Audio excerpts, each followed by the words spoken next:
The morning light filtered through the dusty curtains of Maylene's small apartment, casting long shadows across the faded carpet. At 67, May moved with the careful deliberation of someone who had learned that rushing only led to accidents. Her hands, once nimble and quick across piano keys, now showed blue veins that reminded her of rivers on a map, winding their way beneath skin that had grown thin over the years. She paused at the small table by the window, her gaze falling on the framed photo that had occupied the same spot for nearly 12 years. In it, a man with kind eyes and salt and pepper hair smiled back at her, his arm wrapped protectively around her shoulders. Even now, the sight of Li Wei's face made her heart ache with a pain that had dulled, but never truly faded. "Another day without you," she whispered, touching the glass with her fingertip. It had become a morning ritual, this quiet conversation with a husband who was no longer there to answer. The sharp ring of the telephone cut through the silence, making May jump. She shuffled across the room, knowing before she even picked up who would be on the other end. "Mom, are you awake?"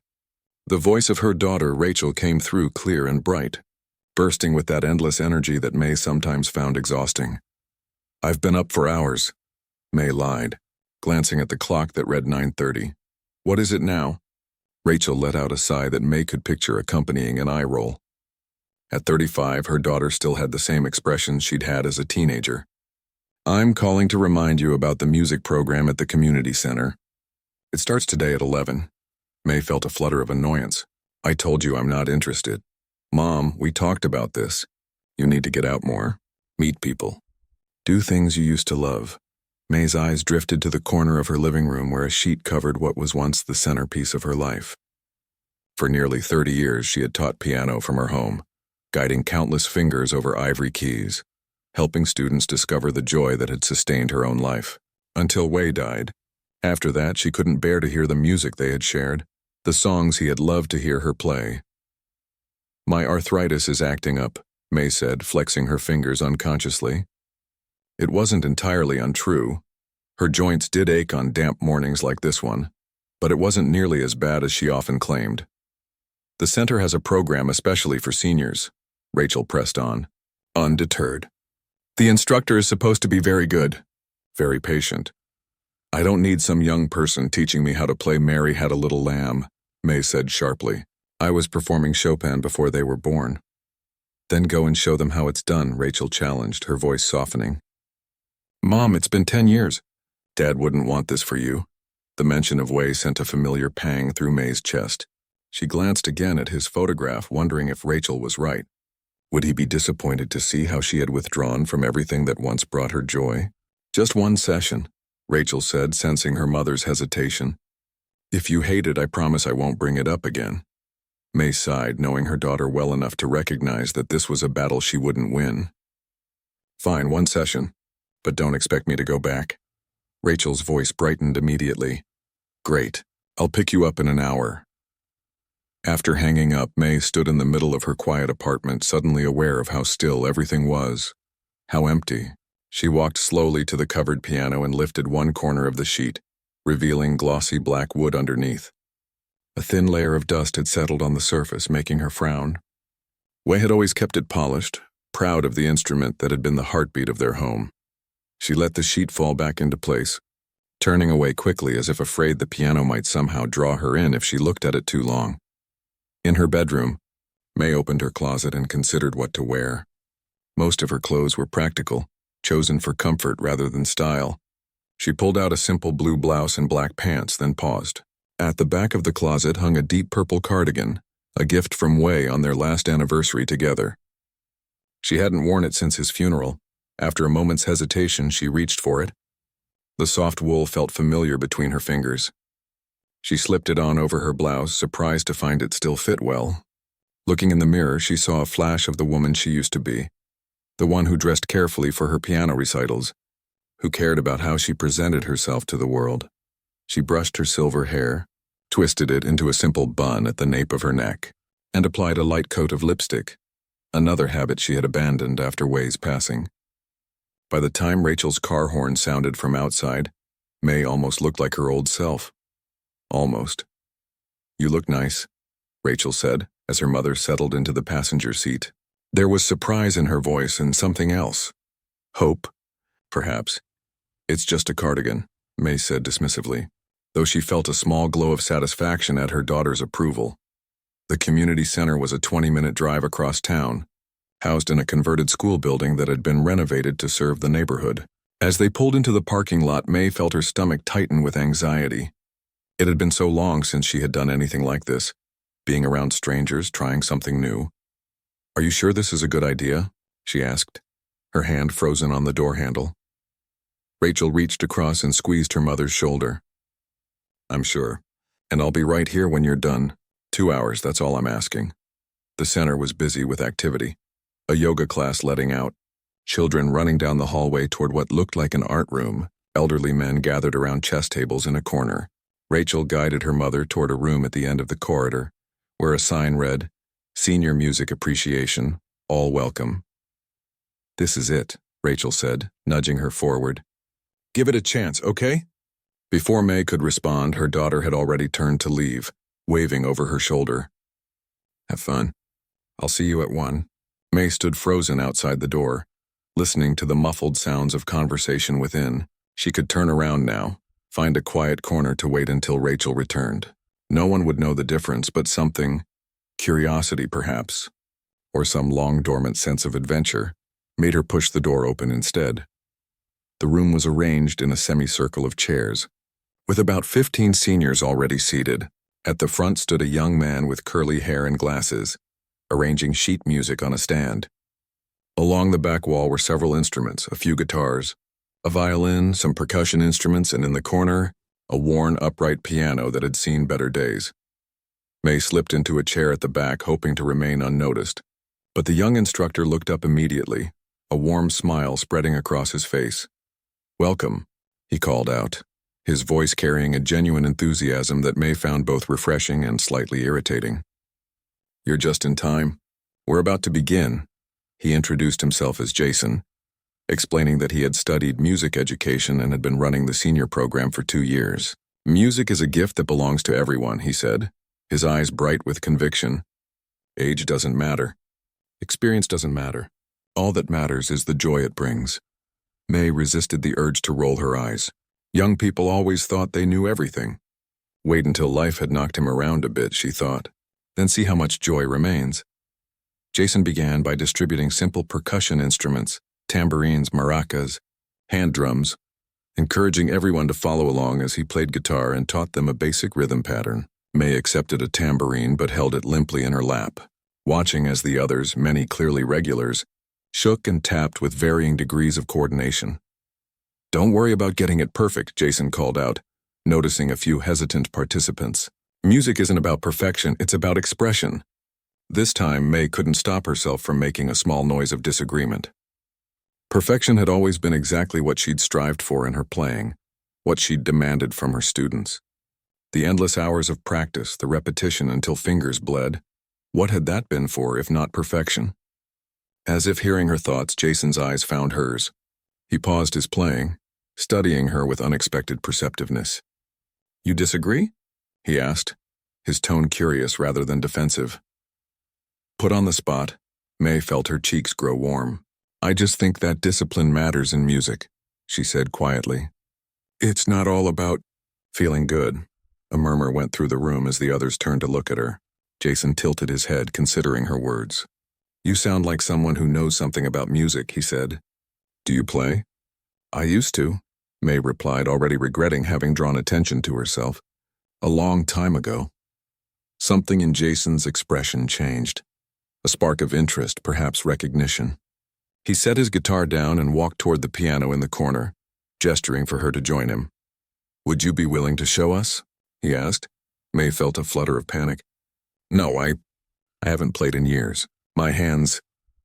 She held them up as if their slight tremor explained everything. But Jason just smiled. "Just a simple tune," he said, pulling out the bench. "Something easy to start with." The others were watching now, curiosity evident on their faces. May felt trapped, caught between the embarrassment of refusing and the fear of trying. It had been so long, what if she couldn't play anymore? What if her fingers, stiff with age and disuse, betrayed her? "Just one short piece," Jason said gently. Sometimes we need a little push to remember what we love. Something in his words struck a chord in May. Slowly, feeling as though she was moving through a dream, she rose from her chair and made her way to the piano. The bench creaked as she sat down, adjusting her posture out of old habit. The keys felt cool and smooth beneath her fingertips as she rested them lightly on the ivory. Jason placed a simple sheet of music before her, a folk melody, something a beginner might learn in their first months of lessons. "Whenever you're ready," he said, stepping back to give her space. May stared at the notes, simple quarter and half notes marching across the staff. It was the kind of piece she could have played in her sleep once, the kind she had taught to countless children just starting their musical journey. She took a deep breath, feeling everyone's eyes on her. Then, with hands that shook just slightly, she began to play. The first notes came hesitantly, May's fingers stiff and uncertain as they pressed down on the keys. The piano was out of tune, its middle C slightly flat and the action of the keys heavier than she was used to. Yet there was something comforting about the resistance, like an old friend challenging her to try harder. The simple folk melody was one she had taught dozens of beginners over the years. It required little technique, just basic finger placements and timing. But as she played the opening measures, May was startled by how unfamiliar her own hands felt to her. 10 years of silence had taken their toll. She stumbled on a transition, her ring finger hitting a wrong note. The small error sent a flash of heat to her cheeks. May paused, drew a breath, and started again from the beginning. This time she focused less on the sheet music and more on the feeling of the keys beneath her fingers. "That's it," Jason encouraged softly from somewhere behind her. "Take your time." His voice faded into the background as May found herself falling into the rhythm of the melody. It was like stepping into a river she had once known well, the current familiar even after all these years. By the time she reached the end of the short piece, her hands had stopped shaking. "That was lovely," Jason said as the final note hung in the air. "Would you be willing to try another?" Before May could protest, he placed another sheet of music before her, slightly more complex than the first, but still well within the abilities of an intermediate player. Without thinking, she began to play, her muscle memory taking over where conscious thought failed her. The room had grown quiet. The other seniors watched with varying expressions: curiosity, surprise, appreciation. An elderly man with thick glasses leaned forward in his chair, his eyes closed as he listened. A woman with silver hair pulled back in a tight bun nodded along with the melody, a faint smile playing on her lips. As May played the second piece, something began to shift inside her. It was like discovering a room in her house that had been locked for years, suddenly accessible again. Her fingers, despite their arthritis, remembered patterns they had practiced thousands of times. The music flowed more naturally now, less mechanical and more fluid. When she finished, there was a smattering of applause. May felt a strange sensation in her chest, a fluttering she hadn't experienced in years. It took her a moment to recognize it as pleasure. "You play beautifully," Jason said, his eyes alight with genuine admiration. "You must have studied for many years." May nodded, feeling oddly shy. "Since I was 5. My mother was a pianist too." "And did you teach?" he asked, as if he already knew the answer. "For 30 years, she admitted. From my home." A murmur of interest went through the small group. An older woman in a floral blouse raised her hand. "I always wanted to learn," she said. "But my parents couldn't afford lessons when I was young. Then life got busy with work and kid—" She trailed off with a small shrug. "Now I wonder if it's too late." May found herself answering before she could think. "It's never too late to start," she said, surprising herself with the certainty in her voice. "The adult mind understands things that children struggle with. You might progress faster than you think." Jason was watching her with an expression she couldn't quite read. Surprise, perhaps, or something like satisfaction. "What else can you play?" asked a gentleman in the front row, his cane propped against his chair. "Something classical, maybe?" May hesitated, glancing at Jason. "I don't know if that's what this class is about." He stepped back, gesturing to the piano with an open palm. "This class is about music in all its forms. Please, if you're willing to share more with us, we'd be honored to listen." There was an eagerness in the faces around her that May found both flattering and intimidating. It had been so long since she had played for an audience, even longer since she had played anything challenging. She wasn't sure if her fingers would cooperate with what her mind remembered. Still, Something pushed her forward. Perhaps the encouraging nods from the others, or maybe the memory of how it used to feel to lose herself in a piece she loved. "I'll try," she said quietly, "but I'm very rusty." Without sheet music this time, May closed her eyes for a moment, searching her memory for a piece that had once been as familiar to her as her own reflection. After a moment, she placed her hands on the keys and began to play Debussy's Clair de Lune. The opening was tentative, her timing imperfect as she worked to recall the notes. But as the piece progressed, something remarkable happened. It was as if her hands remembered what her mind had forgotten. They found their way across the keyboard with increasing confidence, drawing out the delicate, dreamy melody that had always reminded May of moonlight dancing on water. She made mistakes, missed notes, hesitations where her memory failed her, but underneath the imperfections, the heart of the piece remained intact. As she played, May felt tears gathering behind her closed eyelids. This had been Way's favorite.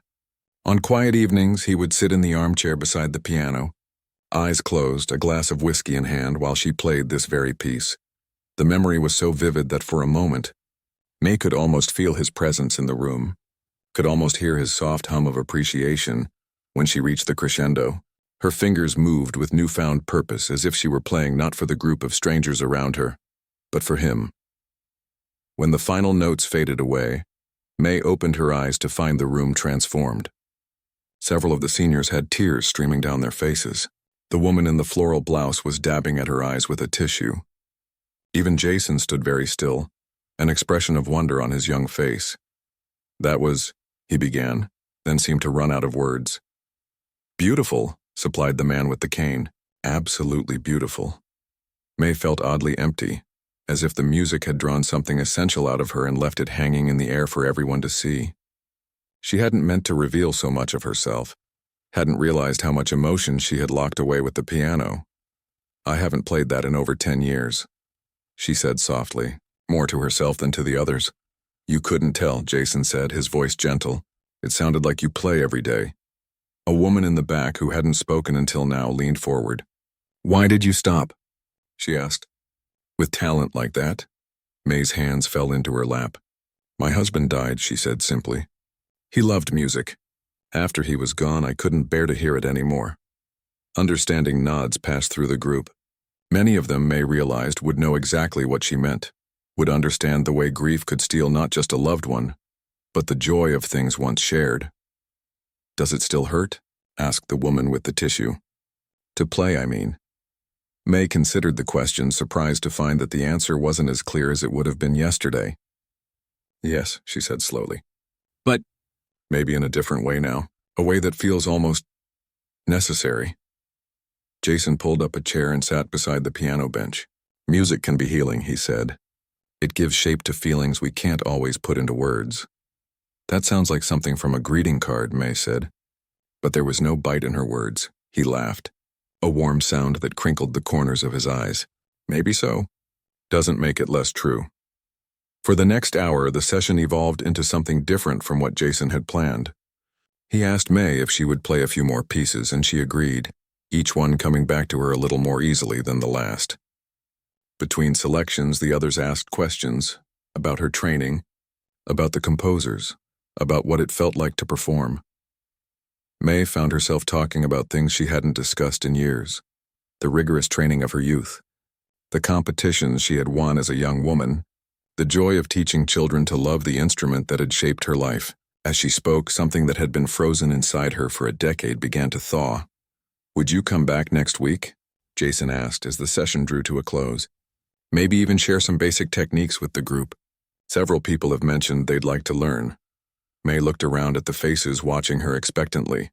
These weren't the eager young students she had taught for most of her career. These were people near her own age, with lifetimes of experiences behind them, who had decided it wasn't too late to try something new.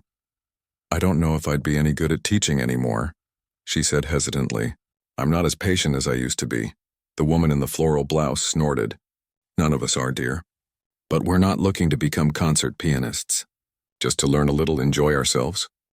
"And you wouldn't have to commit to anything long-term," Jason added. "Just see how it goes." May ran her fingers lightly over the keys, not pressing down, just feeling their smooth surface beneath her fingertips.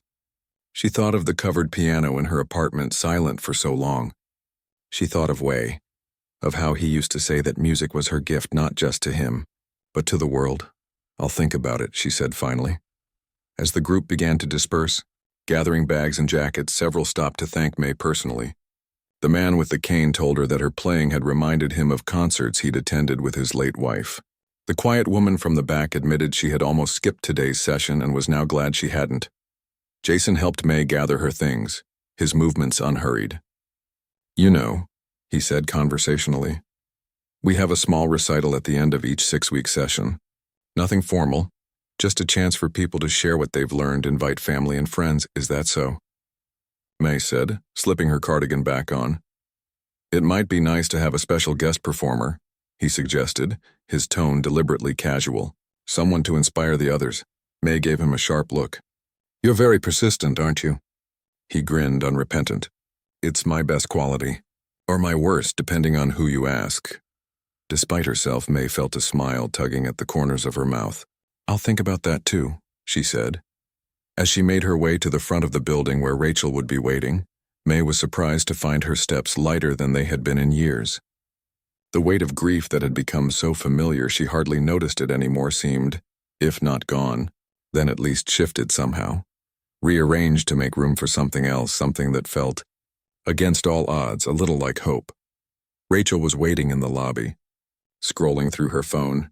When she looked up and saw May approaching, her eyebrows rose in surprise. "Mom, are you okay?" May realized she must look different somehow. Her cheeks felt warm and there was an unfamiliar lightness in her step. "I'm fine," she said. "It was interesting." Rachel studied her mother's face with the careful attention of someone checking for signs of fever. "Interesting good or interesting bad?" "Just interesting," May said, not ready to share more. The feelings stirred up by playing again were too new, too fragile to expose to her daughter's eager scrutiny. On the drive home, Rachel kept glancing over, clearly bursting with questions. May pretended not to notice, watching the familiar streets pass by outside the window. Her mind was still in that room, her fingers still feeling the keys beneath them. "The instructor asked if I'd come back next week," May said finally, just to break the silence. Rachel nearly swerved the car in excitement. "That's wonderful. I knew you'd like it if you just gave it a chance."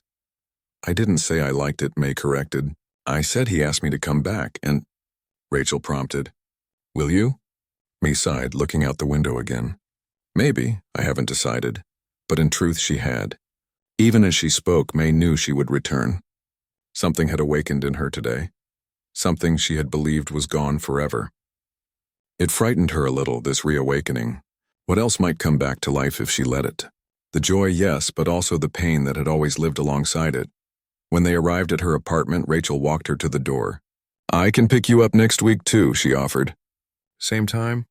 "I can take the bus," May said. "You have work." "I don't mind." "I can manage on my own," May interrupted more sharply than she intended. Softening her tone, she added, "But thank you for today. It was good to get out." Rachel's face lit up with a smile that reminded May so much of Wei it made her heart ache. "I'm glad, Mom, really glad." After her daughter left, May stood in the middle of her quiet apartment, listening to the familiar sounds. The hum of the refrigerator, the ticking of the old clock on the wall, the distant sounds of traffic from the street below, but something felt different. The silence that had been her constant companion for years now seemed to have a different quality to it. Less like peace and more like absence. Almost without thinking, May walked to the corner where the covered piano stood. She reached out and grasped the sheet, hesitating only briefly before pulling it away in one swift motion. Dust motes danced in the afternoon sunlight that fell across the glossy black surface. The sight of it, fully revealed for the first time in a decade, made her breath catch.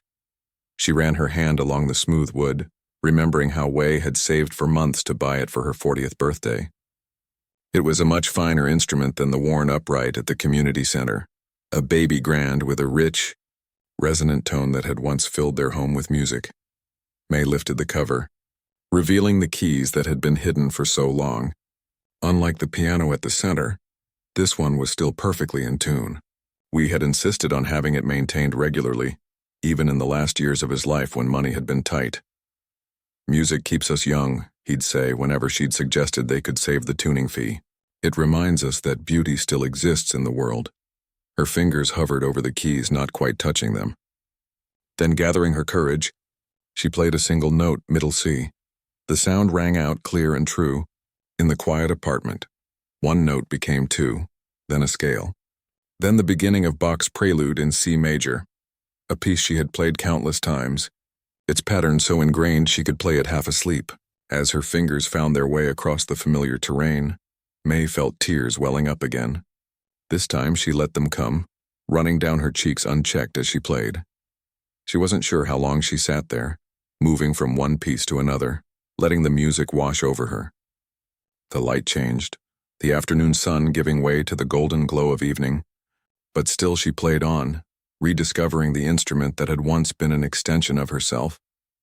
It was only when her stomach growled loudly that May realized she hadn't eaten since breakfast. Reluctantly, she closed the piano lid, feeling a strange sense of both emptiness and fullness. Her fingertips were sore. She had lost the calluses that had once protected them, but the pain was satisfying, a reminder of something reclaimed. That night, for the first time in years, May dreamed of performing. In her dream, she was younger, her hair still black with only touches of gray, her hands smooth and strong. She sat before a grand piano on a stage, lights warm on her face, Way in the front row watching her with pride. The music flowed from her fingers like water, effortless and pure. When she woke, the melody was still playing in her mind, and she hummed it softly as she made her morning tea. The week passed in a new rhythm. Each day, May found herself drawn to the piano, sometimes playing for hours, sometimes just for a few minutes. Her fingers grew stronger, her timing more confident. Old pieces came back to her, emerging from memory like old friends returning after a long journey. On Tuesday, she called her doctor and asked about exercises for arthritis in the hands. On Wednesday, she dug out her old metronome from a box in the closet. On Thursday, she found herself writing out finger exercises for beginners, thinking about what might help the woman in the floral blouse learn basic scales. When the next Tuesday arrived, May was waiting at the bus stop 20 minutes early, a folder of simple exercises and sheet music tucked under her arm. The community center seemed more familiar now, less intimidating. She made her way to the music room, her steps sure and purposeful. Jason looked up from arranging chairs and broke into a wide smile when he saw her. "You came back." "I said I would think about it," May replied, trying to sound non-committal despite the folder in her hands that clearly indicated her intentions. He nodded, eyes twinkling. "And what did you decide? About helping teach, I mean?" May set her folder down on top of the piano. "I brought some materials. Simple exercises for beginners. Nothing fancy." "That's wonderful," Jason said, his enthusiasm genuine. "I was hoping you might play for us again, too. The group hasn't stopped talking about your performance last week." Before May could respond, the door opened and the others began to arrive. The woman in the floral blouse, whose name May learned was Dorothy, hurried over immediately. "You're back," she exclaimed, echoing Jason's greeting. "I was so hoping you would be. I told my daughter all about your playing. She didn't believe someone could make such beautiful music after not touching a piano for 10 years. May felt a flush of pleasure at the compliment, though she tried not to show it. "With proper training, the fingers remember," she said, "even when the mind forgets." As more people arrived, May was surprised by how many remembered her and greeted her warmly. The man with the thick glasses, Howard, had brought his wife along. "Told her she had to hear you play," he explained. "Been trying to describe it all week, but words don't do it justice." The session began with Jason leading them through a simple rhythm exercise, just as before. But this time, instead of hanging back, May found herself participating, tapping out the beat on a small hand drum. When they moved on to learning a simple melody, Jason asked if she would demonstrate on the piano. The change from the previous week was remarkable. Where before she had been hesitant, now May's hands moved with assurance across the keys. The simple tune transformed under her fingers, becoming richer, more expressive. "Now," Jason said, turning to the group after May had finished, "Mrs. Lin has kindly agreed to help those of you who are interested in learning some piano basics. We'll split into 2 groups.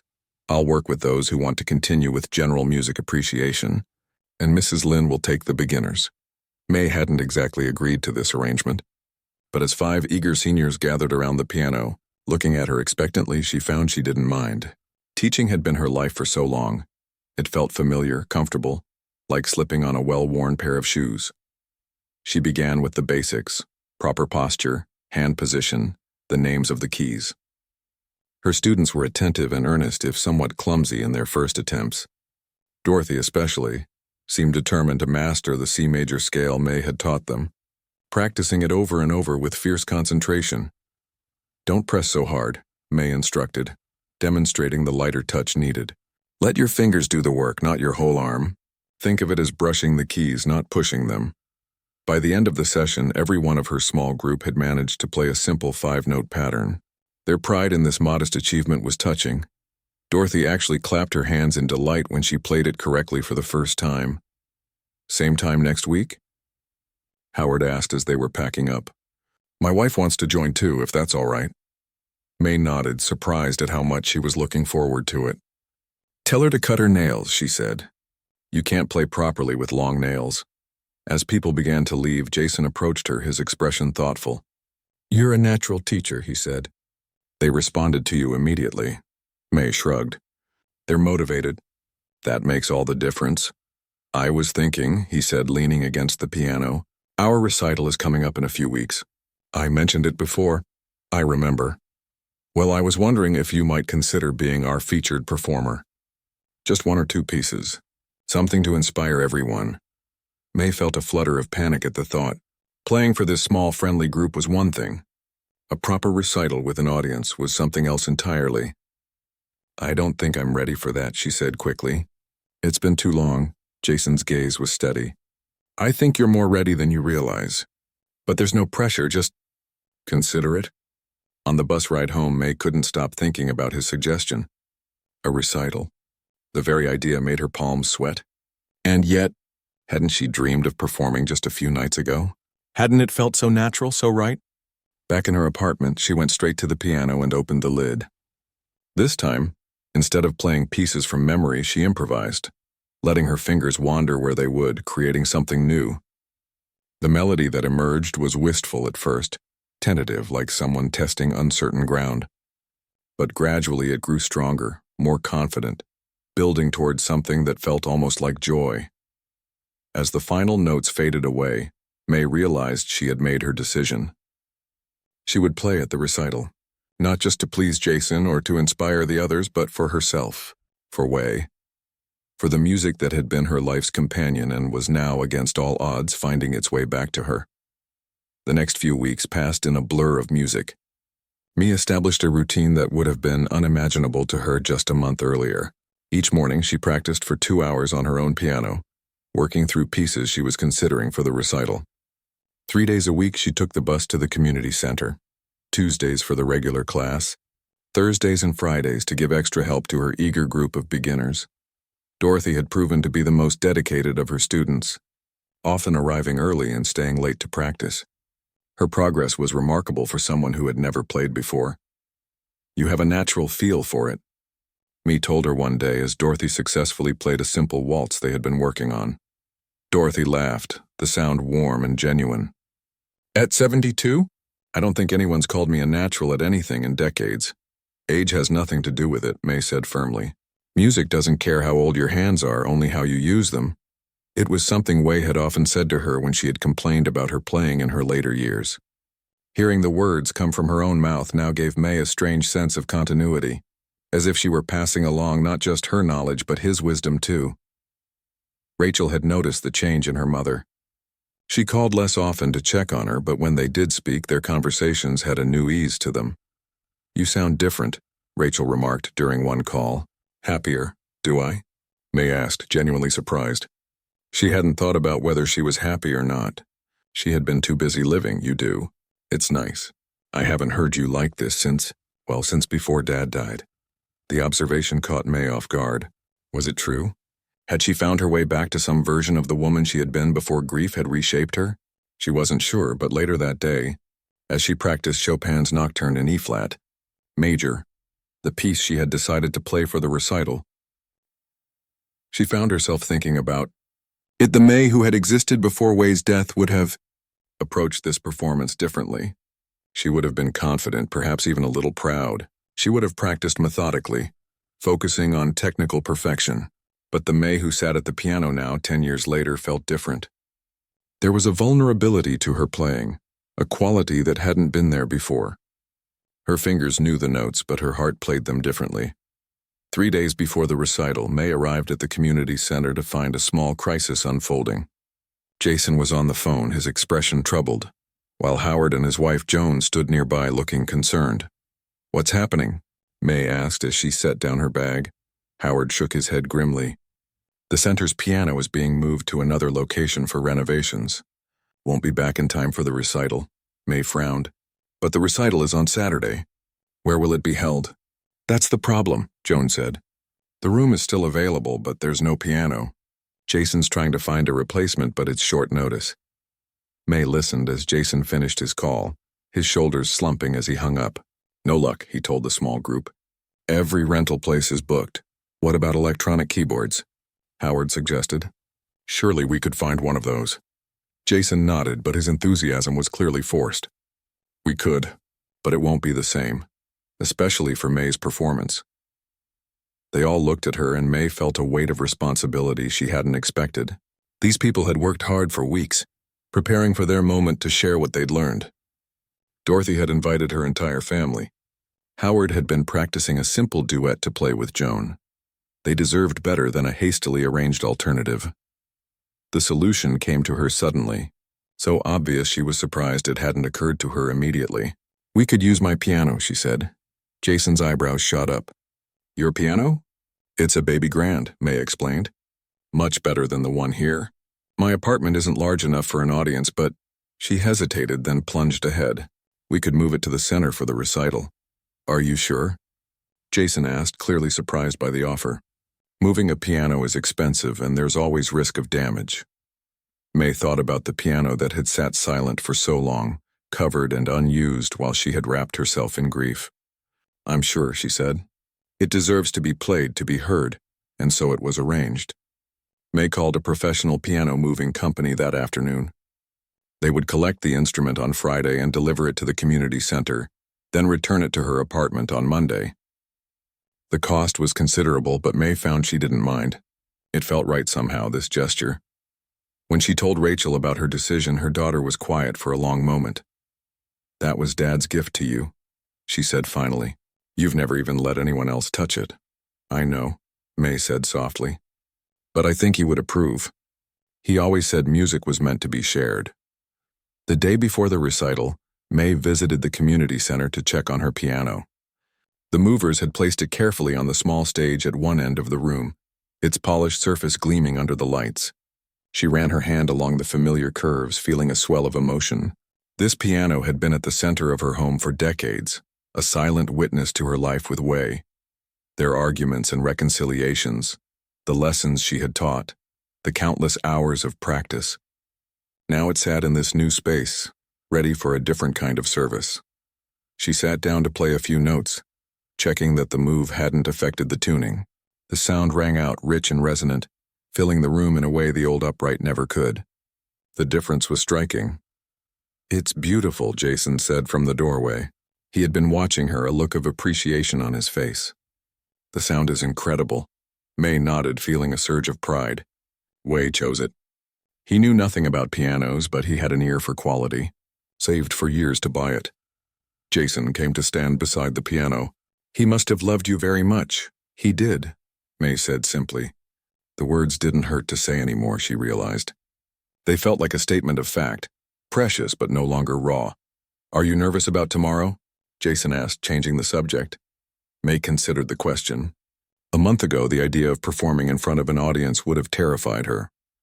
Now, though, the prospect brought a different kind of feeling, a mixture of anticipation and a healthy respect for the challenge. "A little," she admitted, "but it's a good kind of nervous, like before a journey." Jason smiled at that. "I like that way of thinking about it. A journey back to something you love." The morning of the recital dawned bright and clear. May woke early, made herself tea, and sat at her kitchen table, letting the quiet of the morning settle around her. Today felt important in a way she couldn't quite explain, even to herself. It wasn't just about playing the piano again. It was about stepping back into the world after years of holding herself apart from it. She dressed with care, choosing a deep blue dress she hadn't worn in years and pinning her hair up in a neat bun. As she put on a touch of lipstick, she studied her reflection in the mirror. The face that looked back at her was lined with age, marked by the grief she had carried. But there was something else there too, a spark in her eyes that had been missing for a long time. "Well, Wei," she said softly to the empty room, "I think today would have made you happy." Rachel arrived to drive her to the center, letting out a small gasp when she saw her mother. "You look wonderful," she said. That dress always was Dad's favorite. May nodded, not trusting herself to speak. They drove in comfortable silence, Rachel seeming to understand that her mother needed this time to prepare herself mentally. The community center was buzzing with activity when they arrived. Jason had transformed the ordinary room into something special, with rows of chairs arranged facing the stage, simple decorations on the walls, and a table at the back with refreshments. May's piano stood at the center of it all, gleaming under the lights. May's students were already there, dressed in their best clothes, faces showing a mixture of nervousness and excitement. Dorothy rushed over, practically glowing with anticipation. "My whole family is coming," she said, "even my grandson from college. He doesn't believe his grandmother is learning piano at her age." May smiled. "Then we'll have to show him, won't we?" As the room began to fill with friends and family of the participants, May felt a flutter of anxiety. There were more people than she had expected, perhaps 50 or 60 in all. She hadn't played for a crowd this size in decades. Jason gathered the performers in a small room adjacent to the main hall. "Remember," he told them, "today isn't about perfection. It's about joy, about sharing something meaningful with the people who care about you. Just do your best and enjoy the moment." The recital began with the group performing together, a simple arrangement of Ode to Joy that they had been practicing for weeks. Even those who had never played an instrument before the class had learned to play a small part on various instruments. The result was far from professional, but the enthusiasm was unmistakable, and the audience responded with warm applause. Next came individual performances. Howard and Joan played their duet, simple but sweet. A gentleman named Thomas, who had been learning guitar, strummed his way through Amazing Grace with careful concentration. Each performer, no matter how basic their skill, was met with genuine appreciation from the audience. Dorothy's turn came toward the end. She approached the piano with visible nervousness, her hands shaking slightly as she arranged her sheet music. She had chosen to play a simplified version of Beethoven's Fürelise, working on it diligently for weeks. As she began to play, May found herself holding her breath, willing her student to remember everything they had practiced. There were a few hesitations, a missed note here and there, but Dorothy pushed through, her determination evident in the set of her shoulders. When she finished, the audience broke into enthusiastic applause. Her family in the front row stood up, cheering loudly. Dorothy's face flushed with pleasure as she took a small bow. Then it was May's turn, the final performance of the day. As Jason introduced her, speaking briefly about her background as a concert pianist and teacher, May felt a moment of panic. What was she doing here? She was too old, too out of practice. This had been a mistake. But as she rose and made her way to the piano, her piano, a strange calm settled over her. She sat down, adjusted the bench, and placed her hands on the keys. The room grew quiet, expectant. May closed her eyes for a moment, gathering herself. In the silence, she felt rather than heard Wei's encouraging whisper. "Play from your heart, my love. That's where the music lives." She opened her eyes, took a deep breath, and began to play the Chopin nocturne she had practiced so carefully. The opening notes hung in the air, delicate and questioning. Then the melody unfolded, flowing from her fingers as naturally as breath. As May played, something remarkable began to happen. The nervousness that had gripped her moments before melted away, replaced by a sense of complete immersion in the music. Her fingers found their way across the familiar landscape of keys with a certainty that surprised her. This wasn't the technical perfection of her younger years. There were small imperfections, moments where age had taken its toll on her dexterity. But there was something else present now, something deeper. The nocturne had always been one of her favorite pieces, its dreamlike quality capturing the peaceful melancholy of twilight. As she played, May found herself thinking not of the notes on the page, but of evenings spent with Wei on their small balcony, watching the city lights come on as darkness fell. She thought of the way he would close his eyes when she played this piece, his face relaxed in appreciation. She thought of his hand on her shoulder, warm and steady. These memories, once too painful to bear, now flowed through her and into the music. Each phrase became a conversation with the past, not in grief but in gratitude. Her body swayed slightly as she played, carried by the gentle current of the melody. In the audience, Rachel watched her mother with wide eyes, barely recognizing the woman at the piano. This wasn't the withdrawn, brittle person who had existed in the shadows of her father's death for so long. This was the mother she remembered from childhood, alive with passion, fully present in the moment. Dorothy sat with her family, her hand gripping her daughter's arm tightly as she watched her teacher transform before her eyes. This was what had drawn her to the piano, she realized. Not just the notes or the technical skill, but this ability to speak directly to the heart without words. As the nocturne drew to its gentle close, May added a small improvised cadenza, a personal touch that seemed to hang in the air like a question. Then, instead of lifting her hands from the keys as the audience expected, she seamlessly transitioned into a new piece, one she hadn't planned to play. It was a folk melody, the simple tune Jason had first asked her to play at the community center weeks ago. But this time she didn't play it as written. Instead, she began to transform it, building on the basic structure, adding complexity and emotion, layer by layer.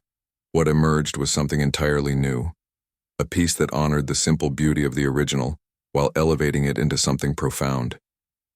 She incorporated elements of classical technique, hints of jazz harmonies, echoes of the Chinese folk songs her mother had taught her as a child. It was as if she were telling the story of her own musical journey, from those first childhood lessons to the sophisticated concert pieces of her professional years, and now to this new chapter that was still unfolding. The audience sat transfixed. Even those with little knowledge of music could sense they were witnessing something extraordinary. Not just a display of skill, but an act of creation happening before their eyes. As the improvisation built toward its climax, May felt a surge of emotion so powerful it nearly overwhelmed her. Joy and sorrow, loss and hope, all intertwined in a single moment of perfect clarity. Her fingers flew across the keys, drawing sounds from the piano that seemed to fill every corner of the room. When she reached the final, triumphant chord, there was a moment of complete silence, a collective held breath. Then, as if moved by a single impulse, the audience rose to their feet. The applause that followed was thunderous, filling the room with a wave of sound that washed over May as she sat, slightly dazed at the piano. Rachel was the first to reach her, tears streaming unashamedly down her face. "Mom," she whispered, embracing her. "That was... I've never heard anything like it." Jason approached next, his expression a mixture of awe and delight. "You didn't tell me you could play like that," he said, shaking his head in wonder. That improvisation, it was incredible. Before May could respond, she found herself surrounded by her students, each eager to express their amazement and gratitude. Dorothy grabbed her hands, squeezing them tightly. "Thank you," she said simply, "for showing us what's possible." Howard's wife, Joan, who had been quiet throughout most of the classes, spoke up. "My Harold loved music," she said, referring to her late husband. "He always wanted me to learn, but I thought I was too old. Now I know better." Her eyes shone with tears and determination. As the crowd gradually dispersed, moving toward the refreshment table, May remained seated at the piano, feeling oddly light, as if some invisible burden had finally been set down. Jason sat beside her on the bench, respectful of her space but clearly wanting to talk. "What happens now?" he asked quietly. May looked at him, considering the question. "What do you mean?" "After a performance like that, people will want to hear more. There's a real hunger for what you have to share. Not just your playing, but your teaching, your experience." May shook her head slightly. "I'm just an old woman who remembered how to play the piano. That's all." Jason laughed, the sound warm and genuine. "You know that's not true. What happened today wasn't just about music. It was about showing people that it's never too late to reclaim the things that matter, to find new purpose." His words struck a chord in May. She thought about the past month, How quickly life had changed once she had allowed music back into it. How doors she had thought permanently closed had swung open again. "I don't know what happens next," she admitted. "I haven't planned that far ahead." "Well," Jason said, "we have another session starting next month. We could use a proper piano teacher." May raised an eyebrow. "Are you offering me a job?" "More like proposing a collaboration." "I know the center can't pay much, but—" "I don't need money," May interrupted. "I have my pension. My needs are simple." "Then why not teach because you love it? Because you're good at it? Because it matters?" Before she could respond, Rachel appeared beside them holding a small plate of cookies. "The director of the center wants to talk to you, Mom," she said. "I think he's going to offer you something." May looked from her daughter to Jason, feeling slightly overwhelmed by how quickly things were moving. An hour ago, she had been nervous about playing one piece for a small audience. Now people were talking about jobs, collaborations, future plans. "One step at a time," she murmured, more to herself than to them. The rest of the afternoon passed in a blur of congratulations and conversations. The center's director did indeed approach her, proposing a more formal teaching role. A local reporter who had come to cover the community event asked if she would be willing to be interviewed for a feature on second acts in life. Dorothy's grandson, a college music student, asked if she would consider taking private students again. By the time Rachel drove her home, May was exhausted but filled with a strange, buzzing energy. Her apartment, when she entered it, felt different. The silence no longer oppressive but merely waiting to be filled. She made herself a cup of tea and sat by the window, watching the evening sky turn from blue to purple to deep indigo. The spot where her piano usually stood was empty now. It would be returned on Monday. The absence was noticeable but not painful. She knew it would be back, and so would the music. Later that night, as she prepared for bed, May found herself standing before the photograph of Wei that had kept watch over her days for so long. She touched the glass gently as she had done countless times before. "I played today," she told him. "Really played like I used to. I think you would have been proud." In the stillness that followed, May felt a sense of peace settle over her. There was no dramatic revelation, no moment of perfect closure. Grief didn't work that way, she had learned. It remained a part of her, a shadow that would always fall across certain moments, but it no longer defined her entire landscape. The next morning, May woke early, her mind already buzzing with plans. She made her tea and toast, then sat at her kitchen table with a notepad, beginning to sketch out teaching ideas for the new session at the center. She thought about Dorothy and the others, about how to build on the progress they had already made. The telephone rang, interrupting her thoughts. It was Rachel. "How are you feeling today?" her daughter asked. "Any regrets about yesterday?" May considered the question. "No," she said truthfully. "No regrets." "Good, because I've had 3 calls already from people who want to know if you're going to perform again or start teaching." "Word is spreading," May smiled to herself. "Tell them to be patient. I'm still figuring things out." That's what I said. "Oh, and Mom? I found something when I was cleaning out some old boxes. Dad's recordings of your concerts. I thought they were lost, but they were just mislabeled. I can bring them over later if you want." May felt a small catch in her throat. Wei had recorded all her performances, keeping a careful archive that she had been unable to face after his death. "Yes," she said softly. "I'd like that." After hanging up, May returned to her notes, but her mind kept drifting to the day before, to the feeling of being completely immersed in the music, of connecting with an audience again. It had awakened something in her that had been dormant for too long. A week later, her piano was back in its place, but no longer covered with a sheet. May played every day now, sometimes for hours. She had agreed to teach 2 classes at the community center, and had taken on 3 private students, including Dorothy, who continued to progress with remarkable dedication. Word of her playing had indeed spread. A small local concert venue had reached out about the possibility of a recital. A retirement community nearby had inquired about a monthly performance series. Each opportunity felt like a door opening onto a future she hadn't imagined possible just months ago. One evening, as she practiced a piece she was preparing to teach, May paused, her hands resting lightly on the keys. She thought about the strange journey that had brought her here, how a reluctant visit to a community center and a simple folk tune had set in motion a chain of events that had returned her not just to music, but to life itself. She thought about all the years she had lost to grief, all the music that had gone unplayed. There was sadness in that realization, but not regret. Those years had been part of her journey too, necessary in their own way. Wei had once told her that music was a river, always moving, always changing, yet somehow always itself. You can step away from the river, he had said, but it continues to flow, and when you return to it, you find it both familiar and new. May placed her fingers on the keys and began to play again, adding her own small current to that eternal flow. The music filled her apartment, spilling out through the open window into the evening air. A simple tune transformed by time, by loss, by the journey back to joy.